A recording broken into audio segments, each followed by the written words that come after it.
Olá, amigos do CISECO. Estamos reunidos mais uma vez para dar sequência a esse momento de diálogo com interlocutores do nosso centro de estudos, no contexto da pandemia, circunstâncias no que nos levou a suspender a realização do nosso encontro anual presencial lá na Emoldurada, Japaratinga, para transformá-lo nesse encontro pelos condutos digitais e que se realiza desde o começo do ano, mais ou menos abril, em torno de entrevistas que abordam a questão pandemia e produção de sentidos.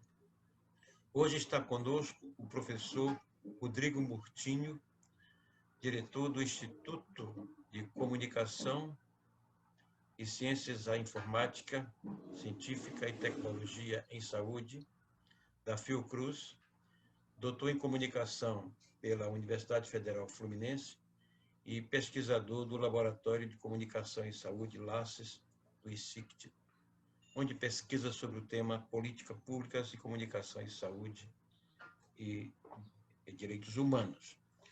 O Rodrigo, ele tem uma larga experiência na área editorial também, e tem sido um grande colaborador do CISECO, através dos pesquisadores que se fazem presentes na nossa reunião anual, onde nós tentamos experimentar uma bela colaboração através de interfaces de trabalhos e projetos ao longo desses 10 anos de existência do CISECO.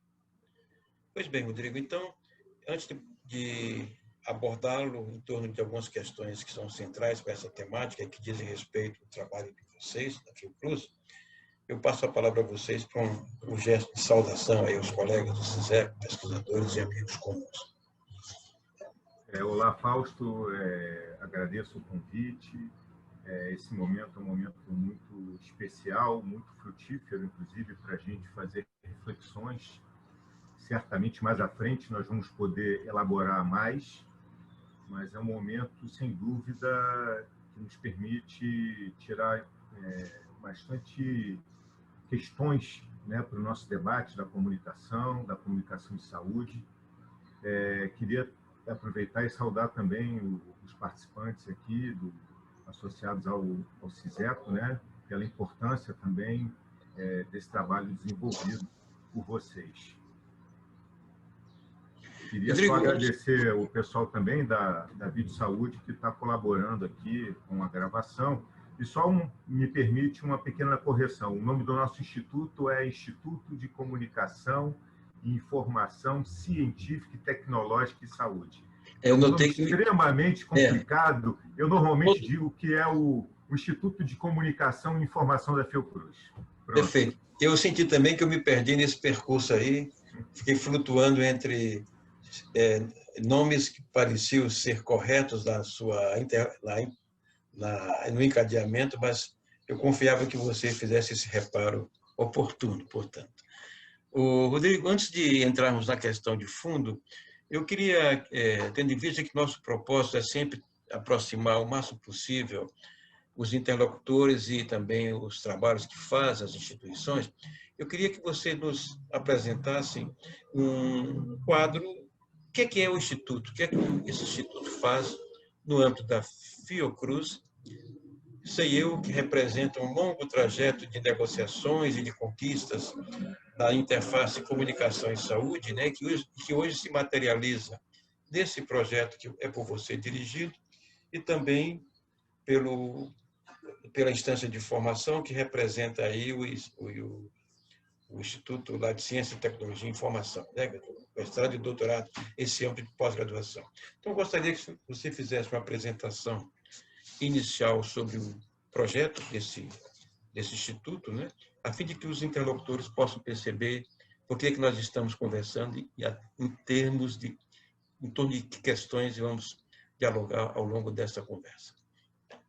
Então, o nosso instituto ele tem praticamente a idade do Sistema Único de Saúde, né? Ele não à toa ele foi criado, né, a partir desse debate que criou o Sistema Único de Saúde, que enxerga a saúde de forma ampliada, né? Então, questões sociais fundamentais que compõem a ideia de uma saúde para além da relação saúde-doença, né? Elas começaram a ganhar espaço, né? Começaram a brotar junto com a formulação e com a criação do Sistema Único de Saúde. O nosso instituto ele surgiu na Fiocruz há mais de 3 décadas atrás, como uma superintendência criada pelo Sérgio Arouca para apoiar alguns serviços ligados ao suporte, né, de rede de informática que começava a se desenvolver melhor na Fiocruz, suportes também na área das bibliotecas e na área de comunicação.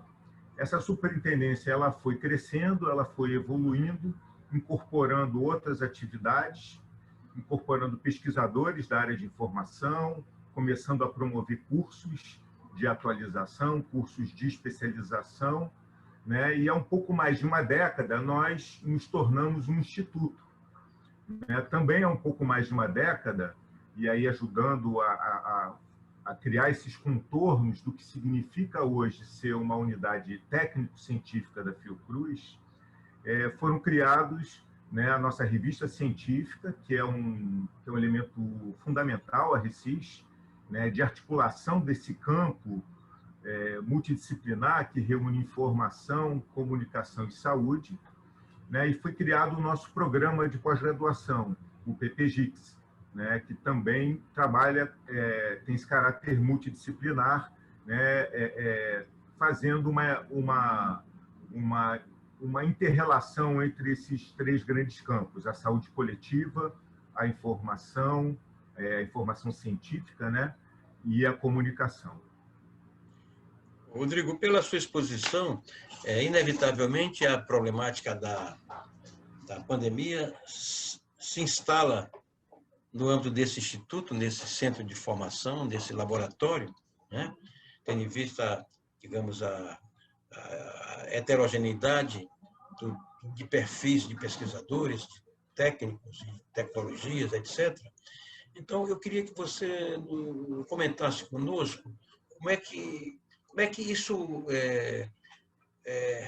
ancora, essa questão ancorou nesse instituto, a despeito de ser uma fundação com largo, digamos assim, largo trajeto de pesquisa, de experimentação e de enfrentamento de questões tão complexas como essa, mas sem dúvida que essa questão da pandemia também ela deve ter um tipo de afetação às instituições, por mais que sejam instituições complexas e amadurecidas para enfrentar problemas dessa ordem. Então, como é que isso, do ponto de vista do seu lugar de gestor e de pesquisador, como é que isso desembarca, a pandemia desembarca na Fundação Oswaldo Cruz e, particularmente, no Instituto por você dirigido?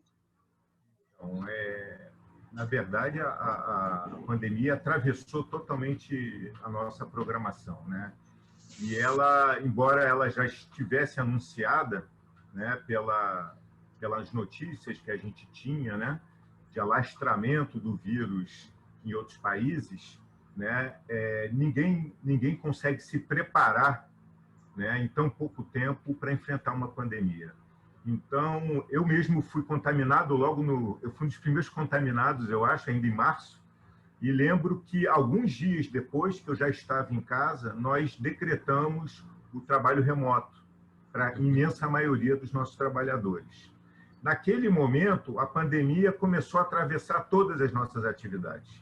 Eu digo isso, nossas, eu estou falando da Fiocruz, né, de todos os institutos, praticamente, né, que passaram a priorizar quase que exclusivamente, nos primeiros meses, os esforços de enfrentamento dessa pandemia. As nossas atividades, nós, por exemplo, coordenamos o portal Fiocruz. O portal rapidamente passou a ter um número de acessos enorme, chegamos a ter um pico em abril, maio, de 3 milhões de acessos mensais, e hoje ele está estabilizado em torno de 2 milhões. Isso é um trabalho de construção diária, produção de informação constante, criação de um observatório da Covid-19, né, onde expressa, né, ali você encontra desde materiais de comunicação para conscientização das pessoas de como se prevenir, até análises mais refinadas, análises, notas técnicas redigidas por grupos de pesquisa a partir de dados importantes que são formulados e são produzidos através também dos nossos grupos de pesquisa. Fora essa atividade de comunicação, que foi totalmente atravessada, como eu disse, os nossos laboratórios também passaram a trabalhar intensamente, né, com foco na pandemia, né? Nós temos 3 grandes laboratórios, que é o Laboratório de Comunicação em Saúde, que eu faço parte, o Laboratório de Informação Científica em Saúde, e temos o Laboratório de Informação em Saúde. O Laboratório de Informação Científica e Saúde passou a trabalhar na produção e no inventário da produção científica que estava sendo produzido naquele momento sobre a Covid-19 para tentar facilitar o acesso da comunidade científica a esses artigos. O trabalho central foi desenvolvido pelo Laboratório de Informação em Saúde, que é um laboratório nosso que tem uma relação mais íntima com a produção de dados, de indicadores, e a partir dele nós criamos um monitor chamado Monitora Covid-19, que está sendo responsável, é um dos grandes projetos da Fiocruz, nesse momento, de produção de informações e dados sobre a Covid-19. Principalmente no momento onde a gente passou por um momento de um certo vácuo de informações oficiais, né, e de dúvidas sobre informações oficiais, não só sobre o número de mortos, né, mas o processamento dessas informações, de informações nacionais, regionais, né, sobre aumento, sobre tendências de maior ou menor alastramento do próprio vírus. Muitos desses dados foram produzidos e análises foram produzidos pelo Monitora Covid-19, né, que reúne nossos pesquisadores, alguns alunos também, tem a participação dos nossos alunos da pós-graduação, né, e alguns pesquisadores de outras instituições que também colaboram. Então, nós estamos totalmente imersos ainda na pandemia, nessa temática, e trabalhando noite e dia para conseguir colaborar com a Fundação com os esforços gerais nesse momento onde a gente vive a maior crise sanitária da nossa geração, certamente. Você considera ter havido a ocorrência nesse sistema de alguma pane no sentido seguinte, que como o fenômeno ele emerge de uma forma imprevista, parece que tudo tem que ser organizado no ar, digamos aí. E se você, do ponto de vista de gestão, de observação do sistema, identifica alguma pane que mostra, de fato, aí que o sistema acusou, de fato, assim, uma dificuldade de responder a esse desafio, seja no seu ambiente interno, ou seja nas suas relações, por exemplo, com macrosistemas, como, por exemplo, os sistemas de comunicação, os mass media, as redes, etc. Com certeza, assim, a gente teve que, primeiro, reorganizar o nosso trabalho interno, né? Reorganizar, inclusive, as interações entre os nossos diferentes departamentos, né? Focalizar em alguns projetos principais, isso internamente teve um impacto muito grande, e externamente nós tivemos que começar a dar conta, né, de uma imensa solicitação, por exemplo, dos meios de comunicação, né, principalmente em relação a dados, indicadores e entrevistas com especialistas. Né? A coordenação de comunicação social da presidência da Fiocruz coordenou esse trabalho junto com as assessorias de comunicação das unidades, né? E foi um esforço hercúleo, porque ele começava às 5, 6 horas da manhã e ia até meia-noite, 1 hora da manhã, com jornalistas procurando as nossas assessorias de comunicação, buscando dados, pedindo entrevistas com os nossos diferentes porta-vozes, né? A gente chegou a ter, foram feitos alguns levantamentos, Fausto, por uma empresa que acompanhou esse trabalho da Fiocruz, nesse período, que está acompanhando. São dados extremamente reveladores desse momento, né? No auge, a gente chegou a ter, no auge que eu digo, porque a gente teve momentos onde a própria Rede Globo tinha uma manhã inteira dedicada acompanhando a pandemia, né? Então, a necessidade de produção de informação midiática nesse momento foi enorme, né? Então, nós chegamos a ter, em um mês, cerca de 100 porta-vozes da Fiocruz falando com a mídia, de uma forma geral. 100 porta-vozes diferentes, 100 pesquisadores, 100 pessoas, né, falando em nome da Fiocruz, de alguma forma dando entrevistas para os diferentes meios de comunicação. Então, essas solicitações, de fato, foram enormes. Isso sem falar das solicitações para os meios comunitários também, que nós tivemos bastante, nessa interação, né, com uma certa organização também, que passou a ter, principalmente nas favelas, que é um fenômeno muito interessante também, né, se você quiser aprofundar essa conversa. Sim, claro. Não só em relação ao trabalho de comunicação que foi produzido nessas favelas, mas não só a comunicação, mas todo o trabalho de resistência, de organização, de mobilização social, de distribuição de alimentos, de produção de indicadores e de acompanhamento de números de infectados nas diferentes favelas, né? Existe um painel próprio das favelas do Rio de Janeiro, por exemplo, né, produzido em parceria com instituições de pesquisa, mas produzido essencialmente com um trabalho de mobilização de coletivos nessas favelas. Um trabalho muito interessante, né, e que merece ser observado e ser estudado também. Eu me interesso muito, nós nos interessamos muito por essas suas reflexões, sobretudo quando a gente pensa na ideia de um laboratório, quer dizer, a Fiocruz como um grande laboratório que tem suas rotinas, a vida em laboratório tem suas rotinas, mas são rotinas que estão de olho, que estão antenadas, vinculadas com a sociedade, sem dúvida nenhuma, no seu ritual de funcionamento, digamos assim, normal. Mas quando você enfrenta uma crise como esta, e você me diz que 100 pesquisadores, em média, foram mobilizados pela sociedade no sentido de estabelecer uma conversação pública sobre essa temática, significa dizer que vocês exercitaram também em tempo real uma avaliação dessa potencialidade interna desse laboratório em se comunicar com a sociedade. Mas aí me vem uma questão específica.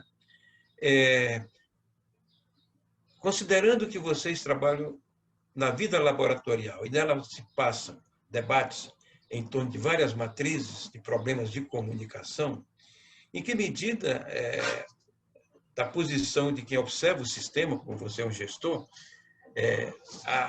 a circulação de informações sobre a pandemia, ela se deu, do ponto de vista da Fiocruz, coerente a uma certa matriz de comunicação, no sentido de explicação, de explicitação, de descrição do fenômeno, ou se sente que, a partir de algum momento, há um embaralhamento de versões, ou de posições, ou de concepções de matrizes, que mostram, de um lado, a pluralidade das ideias e das metodologias, etc., mas também mostra, de certa forma, a própria dificuldade em formular uma concepção sobre a pandemia centrada apenas numa matriz epidemiológica, digamos assim, ou numa matriz epistemológica. Como é que você vê essa questão? Que dela resultam outros aspectos que eu gostaria depois de te abordar. Certamente, isso foi um grande desafio, tem sido um grande desafio para a gente, né? Primeiro porque a Fiocruz ela é formada por quase 2 dezenas de institutos. E são institutos, desculpa aqui que a gata adora participar das gravações e das lives. Faz parte da nossa ecologia. Faz parte, exatamente. Ela é bastante exibida. E eu tirei ela, ela vai voltar daqui a pouco, pode ter certeza disso. Então, como eu estava dizendo, a Fiocruz tem quase 2 dezenas de institutos. Cada instituto ele tem a sua especificidade, ele trabalha numa área de conhecimento, né, e numa produção específica. Né? Ele trabalha a partir de uma lógica, uma matriz, né, diferenciada. Então, a gente vai desde a pesquisa biológica até o que a gente chama de ciências sociais e humanas da saúde, que é o nosso caso e é o caso da Casa de Oswaldo Cruz, que trabalha muito em cima da história da ciência e do patrimônio da ciência. Então, cada campo científico desse percebeu e absorveu de uma forma, né, e se organizou, né, para tratar desse assunto de forma própria. Claro que isso tudo de forma articulada, mas não é simples, porque, como eu falei, foram praticamente 100 interlocutores falando em nome da Fiocruz. Não são 100 vozes falando exatamente a mesma língua, porque a ciência ela é múltipla, ela não é absoluta, né? São visões, são informações que estão sendo construídas, né, em tempo real. É uma doença que a gente não conhecia, né, onde os protocolos foram sendo alterados. Então, lidar com essa diversidade, né, de visões e de posições nesse momento também foi um grande desafio para a Fundação, principalmente porque a gente tem que lidar, nesse momento, com outro fenômeno, né, que é o fenômeno da desinformação, que é o fenômeno das fake news, também que se aproveitam, né, dessa complexidade e com esse grau de inesperado e de novidade sobre o tema, né, e produzem informações falsas e criam uma grande confusão em torno do tema. Então, lidar com esse ambiente, se você lidar com 17, 18 unidades técnico-científicas, com 16, 17, 18 assessorias de comunicação e com 100 interlocutores que falaram para a sociedade sobre esse tema nesse momento, sobre diferentes pontos de vista, sendo que, às vezes, você tem diferentes grupos de pesquisa trabalhando sobre a mesma temática e trazem informações que nem sempre batem, né? Nem sempre são exatamente iguais, às vezes são conflitantes, porque partem de olhares diferentes sobre a mesma problemática, né? Não é simples, mas a ciência se produz dessa forma, né? Então, só que a mídia não entende isso. A mídia quer uma posição institucional. A mídia não entende a importância da controvérsia na saúde no momento onde é cobrado de uma instituição como a Fiocruz a verdade, né? E a verdade na ciência ela não existe, né?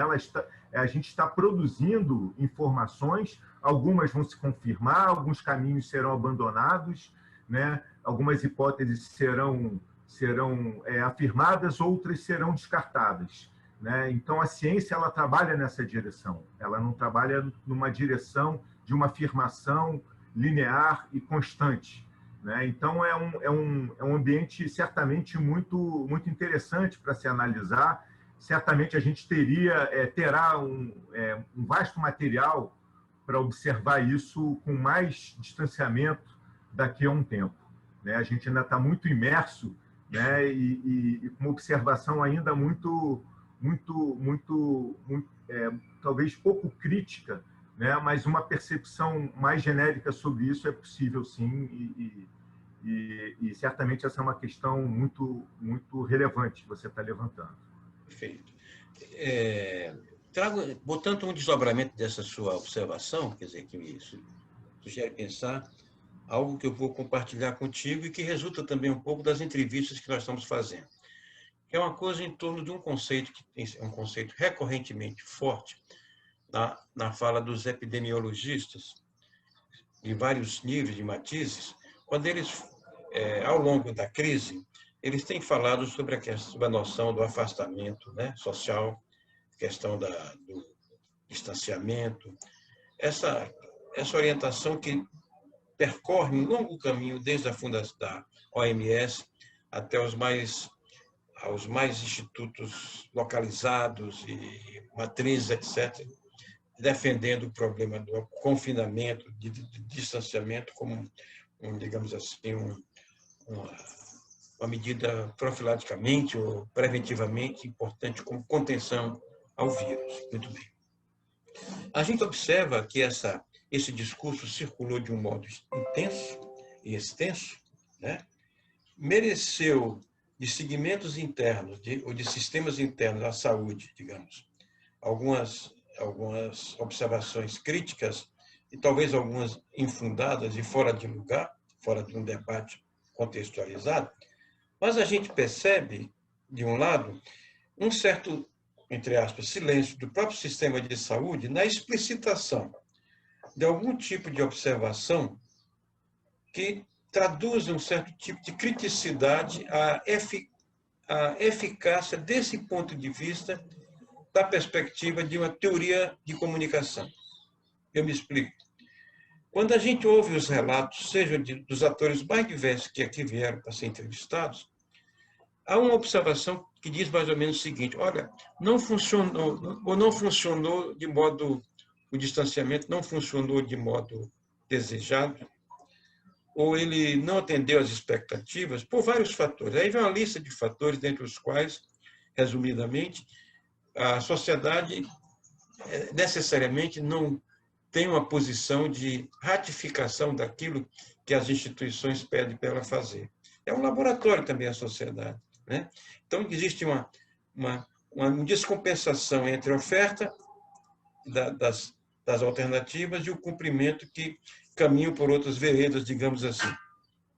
E, particularmente, se coloca quando você fala em regiões diferentes do país, né? Quando se fala em culturas, né? Circunstâncias em que a sociedade dá um outro destino, segue de outra forma esse pedido de observância que foi tão caro aos epidemiologistas. Ora, mas a gente vê que esse debate internamente, do ponto de vista de comunicação, parece que não floresceu, não veio à tona, né?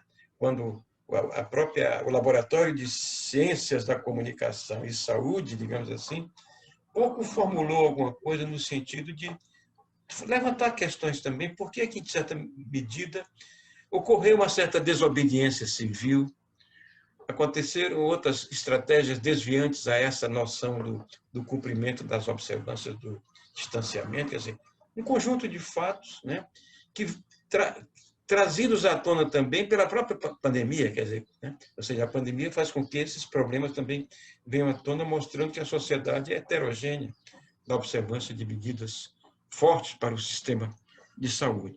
Então, como é que você elabora essa questão? Como é que ela está sendo vivenciada no interior dos laboratórios?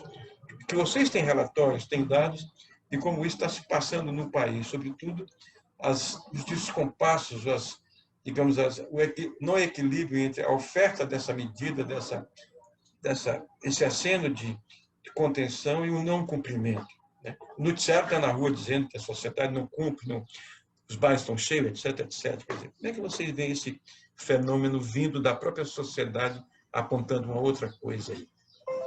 Essa é uma pergunta muito difícil de responder. Eu vou lançar aqui algumas questões que eu acho que até empiricamente a gente tem trabalhado, né?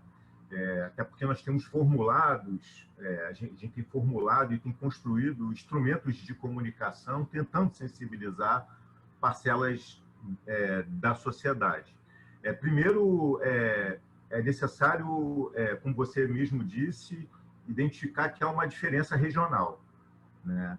Agora, mesmo diante dessa diferença regional, onde o discurso oficial colou mais ou menos, né, onde a orientação oficial colou mais ou menos, existe aí um fenômeno de descrédito das instituições, né, descrédito principalmente das instituições governamentais, né? Há uma certa banalização né, e um excesso de informação também, que eu acho que precisa ser observado, deve ser um fenômeno estudado, que não é necessariamente a desinformação e a fake news, mas o excesso de informação, né, que acaba exacerbando a própria capacidade e o interesse das pessoas em se debruçar sobre os temas, né? Agora, certamente, a gente tem observado, principalmente nas comunidades, nas favelas, a gente tem alguns fatores sociais muito, muito marcantes, né, que tem a ver com a comunicação também, né?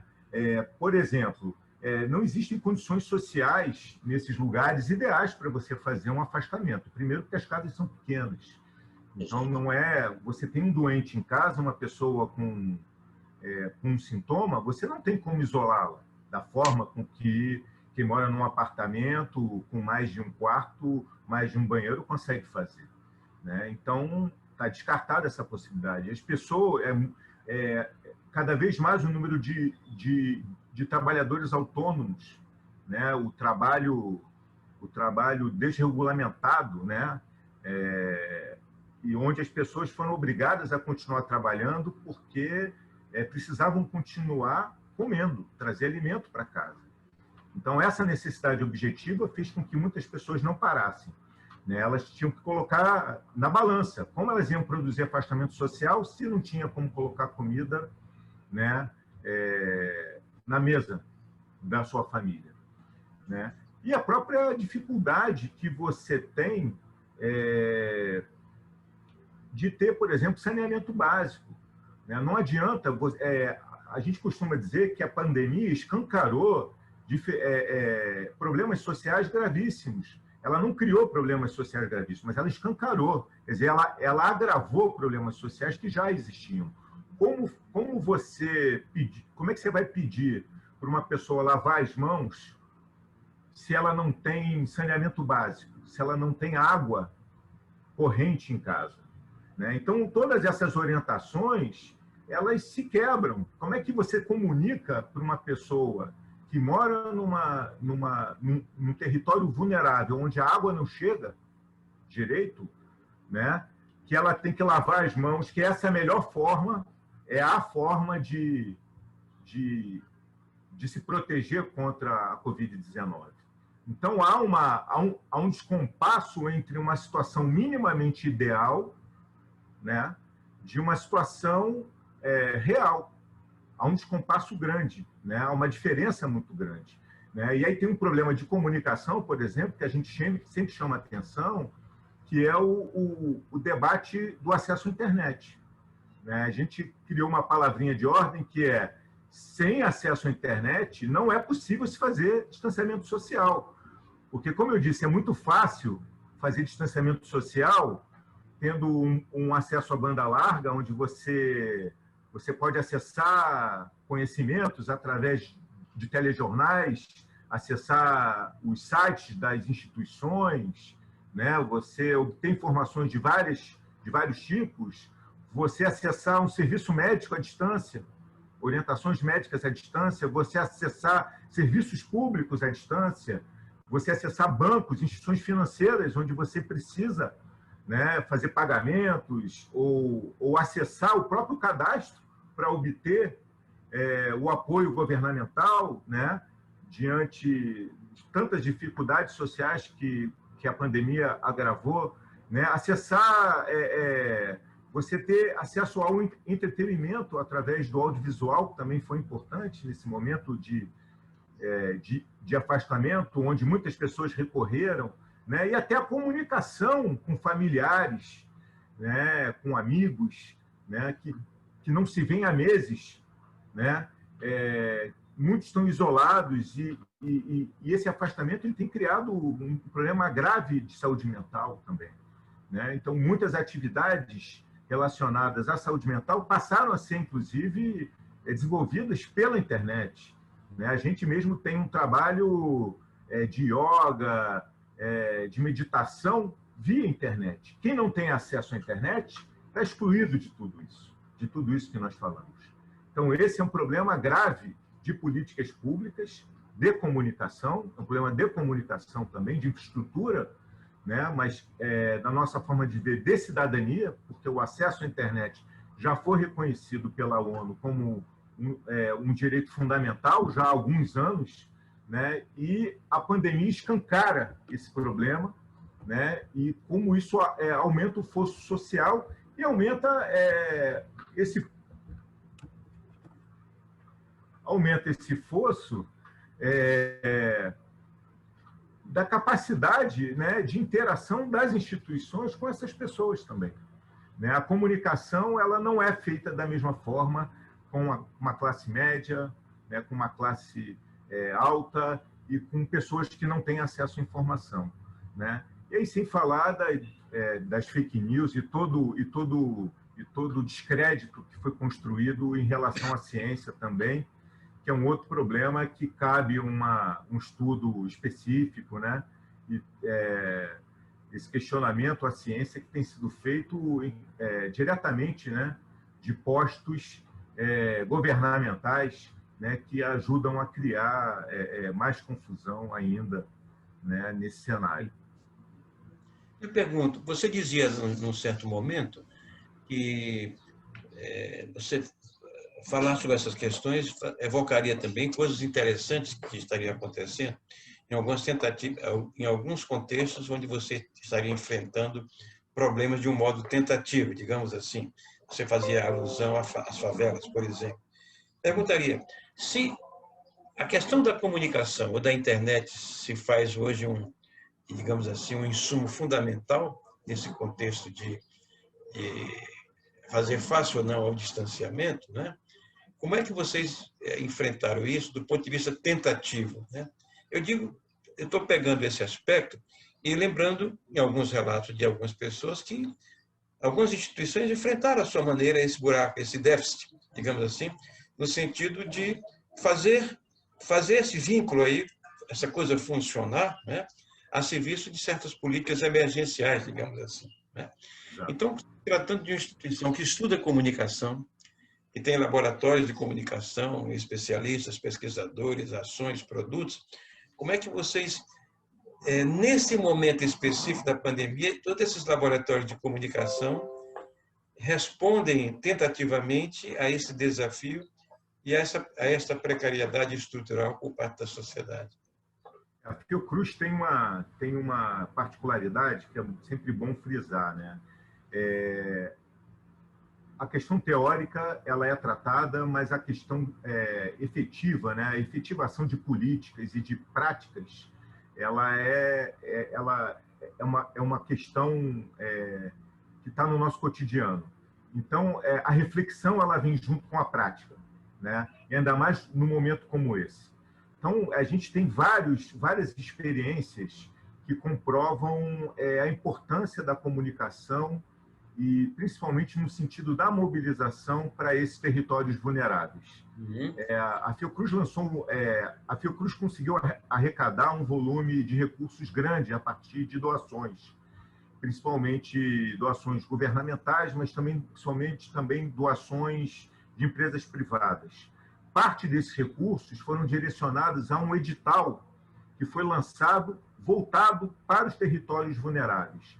E boa parte dos projetos que foram apresentados foram direcionados à comunicação, principalmente à comunicação e à mobilização social, né?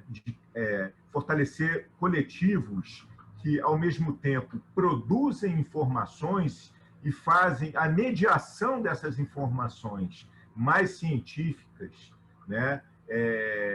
Que falam mais sobre como se prevenir, como agir nesse dia a dia com a realidade das comunidades. Mas também coletivos que trabalham arrecadando alimentos, né? Arrecadando medicamentos e tentando ajudar na realidade específica e das necessidades específicas de cada comunidade. Tem exemplos muito, muito interessantes.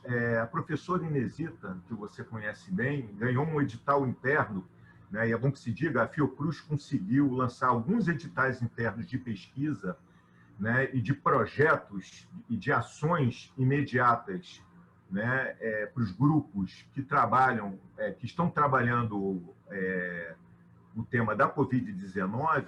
E a professora Inesita, por exemplo, ganhou um edital e ela vai estudar exatamente a produção de materiais, né, a produção de materiais de comunicação nas diferentes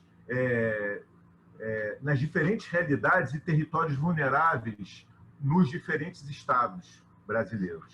É um projeto que eu acho que vai trazer para a gente muitos elementos para tentar responder essas questões que você está colocando.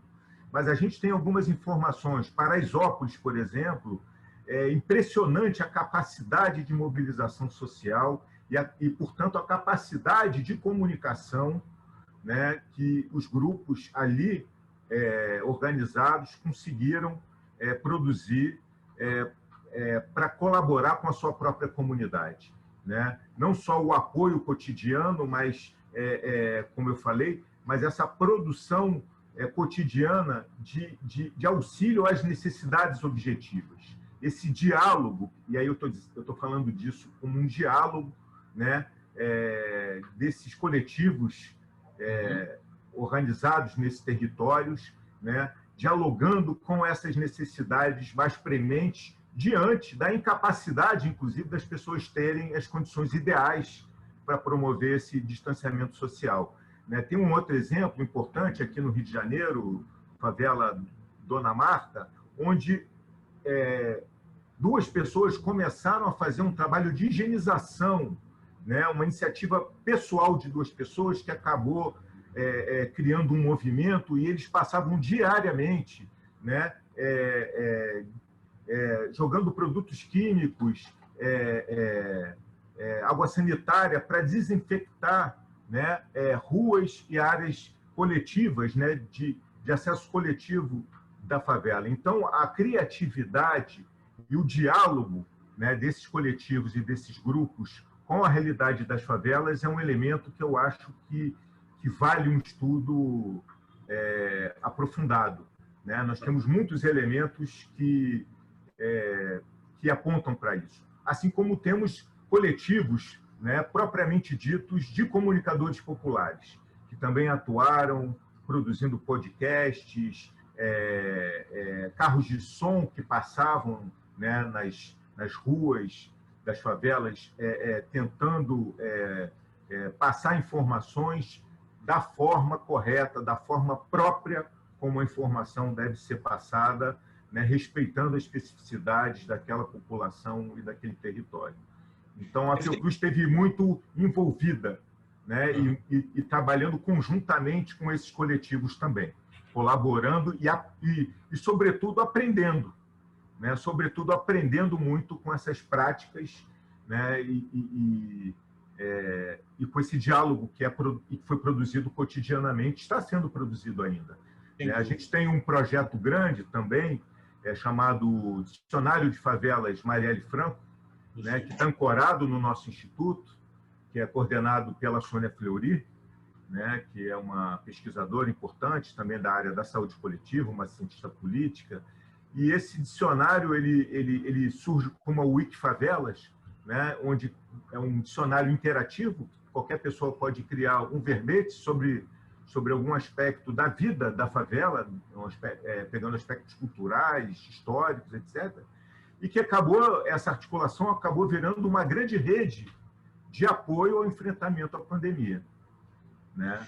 Você acha, Rodrigo, é evidente que vocês estão ainda no meio do fogo cruzado, né? Quer dizer, é uma transição de um momento a outro. É evidente que nós estamos passando por isto, mas já é possível antever que uma das consequências desse momento, do ponto de vista de uma instituição do porte do Fiocruz, inventariar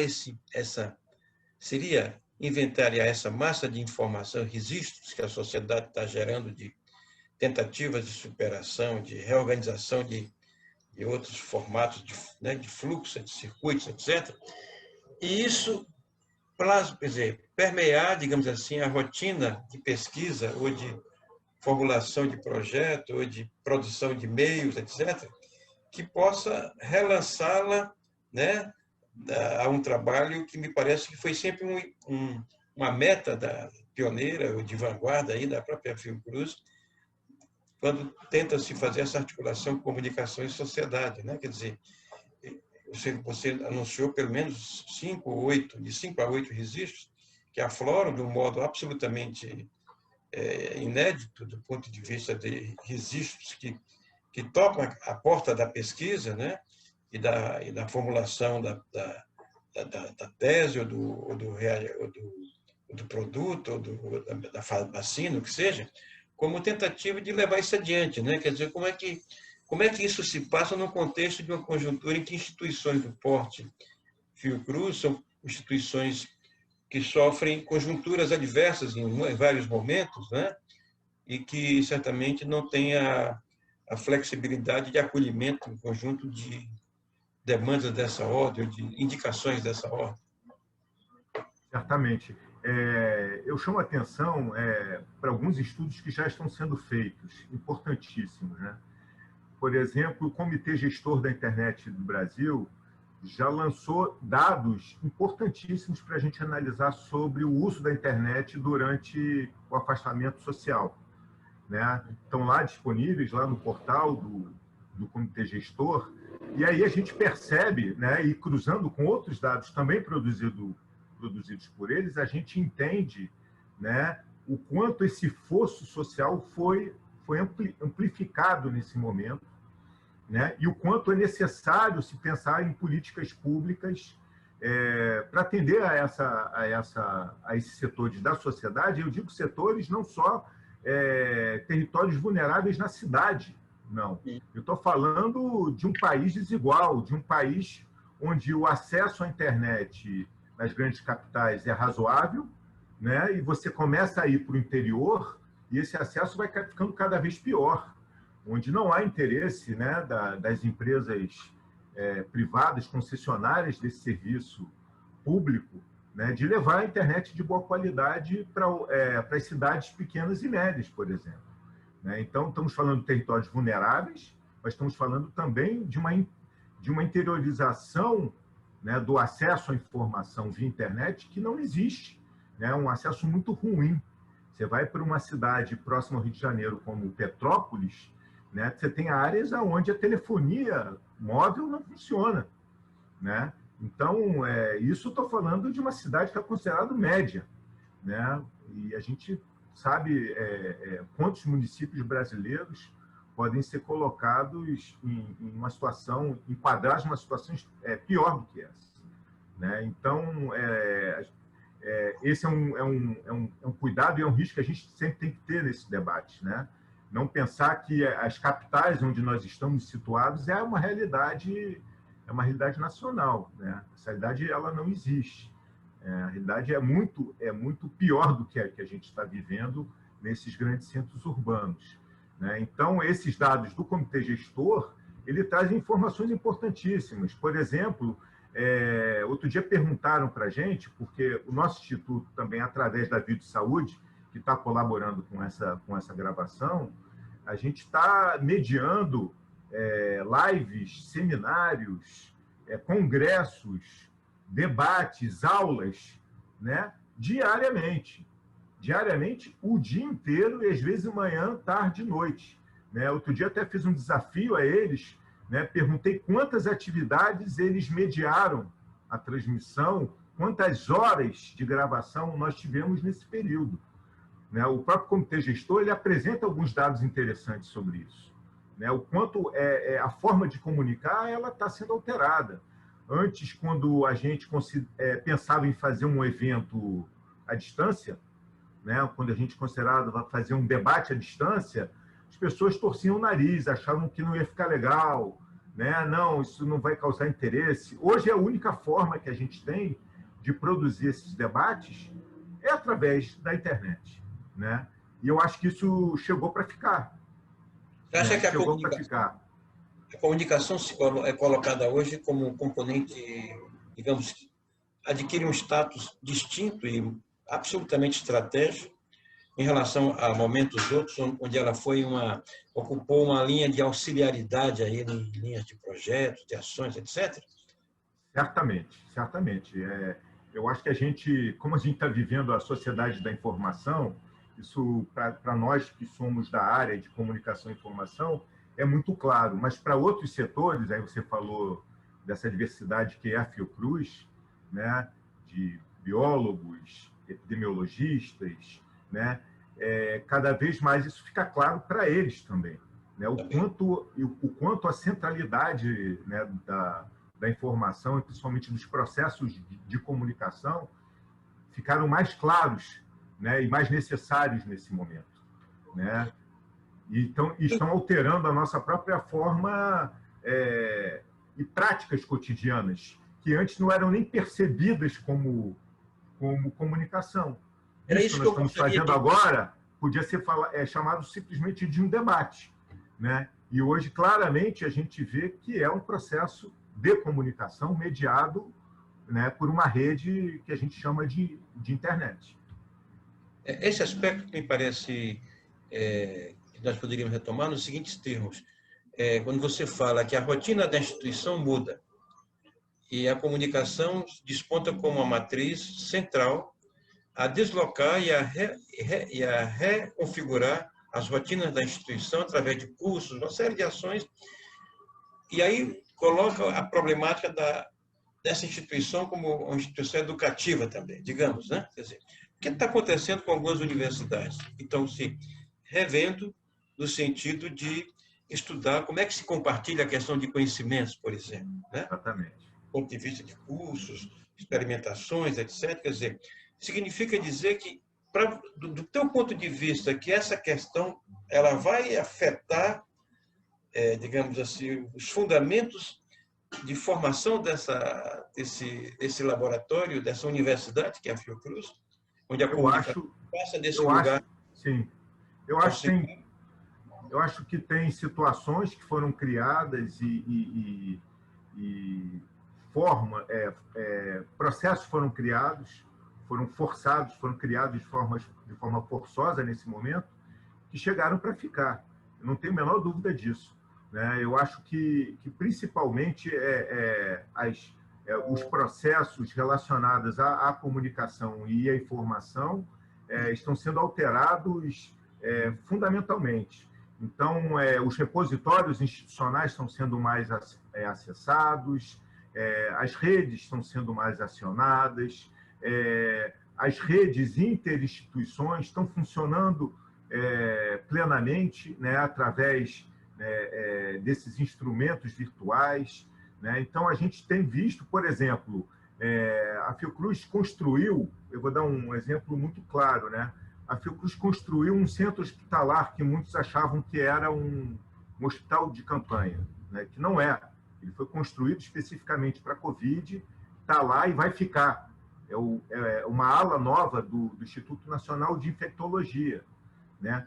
Como comunicar a construção desse hospital foi um desafio para a gente, né? Então, nós colocamos câmeras filmando 24 horas, nós fizemos passeios virtuais, nós instalamos câmeras para fazer essa filmagem em tempo real, como agora a gente está fazendo uma visita virtual à fábrica que vai produzir a vacina, porque as pessoas querem se informar e ver onde a vacina vai ser feita. Elas querem visualizar como é o centro, né, de diagnóstico que está sendo fundamental para produzir os diagnósticos dos exames de Covid-19.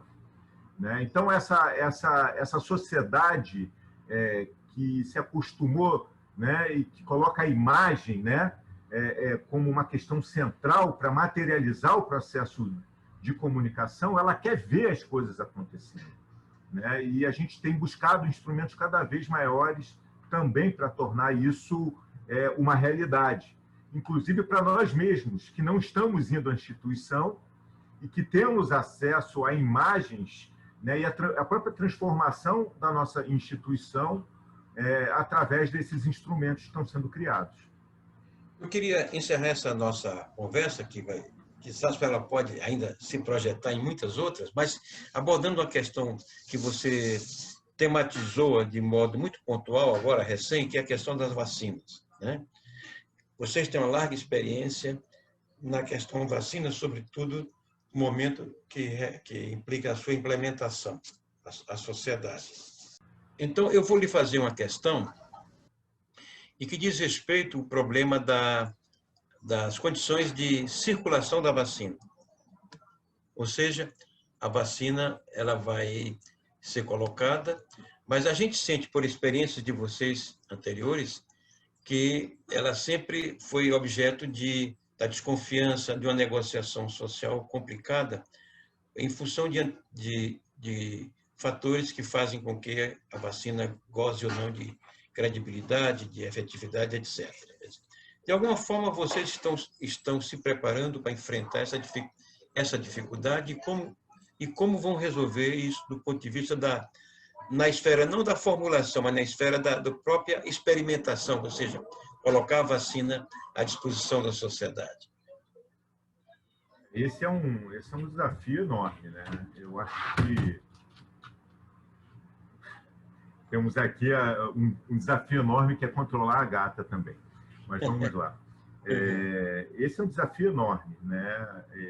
E é um desafio que vai além da Fiocruz, é um desafio mundial. Primeiro é ter a vacina. Ter a vacina, ter a comprovação da eficácia da vacina é a maior propaganda que as vacinas podem ter, porque são mais de uma, né? É mais de uma vacina. Nós temos aí várias experiências sendo produzidas, né? Várias experiências diferentes em diversos países. Então, a eficácia dessas vacinas, o avanço dos estudos clínicos e os resultados desses estudos clínicos é a maior propaganda que a gente vai ter dessa vacina. O Brasil é um país que tem uma certa tradição, né, em campanhas vacinais, né, e tem também bastante êxito nisso. A própria Fiocruz costuma participar dessas campanhas de vacinação, né, e ter uma adesão grande, né? Agora, certamente, esses movimentos anti-vacina, né, todas essas fake news estão sendo produzidas, né, e disseminadas pelas redes sociais, pelos grupos de WhatsApp e etc., eles são um desafio, mas eles são um desafio, né, que não é um problema da vacina, ele é um problema da comunicação, da informação, da política, de uma forma geral, né? Isso deve ser tratado dessa forma também. Não existe um problema específico da saúde. É um problema da comunicação, é um problema da informação, é um problema da democracia, eu diria, e da própria capacidade de regulação dessas ações, né? A disseminação das campanhas vacinais que nós teremos certamente após a comprovação do resultado será mais um desafio que está colocado nesse bojo. Então, o descrédito que se tem na urna eletrônica, né, dentro de uma determinada bolha, pode ser comparado ao descrédito que pode ter uma vacina, a eficácia de uma vacina. Né? Essas questões, Rodrigo, eu te pergunto se essas questões que nós estamos levantando nesse momento sobre a vacina já povoam as discussões entre setores das técnicos e cientistas da saúde, quer dizer, essa antevisão de uma problemática que, de alguma maneira, atualiza situações anteriores, onde a questão da vacina foi colocada sob tela de juízo, sob dúvida, digamos assim.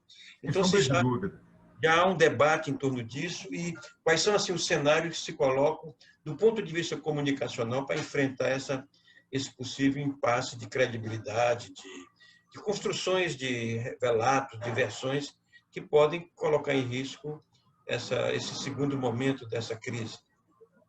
Então, é um cenário que eu acho que a gente tem muito pouco controle, na verdade. Nós somos um ator, né? A instituição Fiocruz é um ator múltiplo, inclusive, dentro de um cenário amplo, né? onde há uma disputa de autoridade em relação a isso, né, a esse tema.